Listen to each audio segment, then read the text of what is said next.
আমি বাদশাহ, আমি কিন্তু নিজেই বাদশাহ। আমার এই জায়গায় আসতে কেউ সাহায্য করে নাই।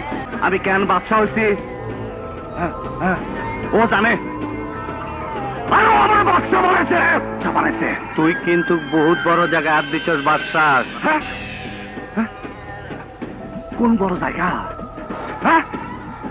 বাদশার সামনে দুনিয়াতে আম্মাজান ছাড়া কোনো বড় জায়গা নাই। বাদশাহ তোর বহুত পাগলামি সহ্য করছি, আর সহ্য করব না। ও কাটাকাটি দোস্ত, তুই আমার সাথে কাটাকাটি করবি? আরে দোস্ত ধন না, নবাব মালটা দে তো। কেটে দিলাম, কাটাকাটি হয়ে গেল। আমার পাগলামে তুই দেখছিস কি কালাম? সামনে তো আরো দেখবি। আয়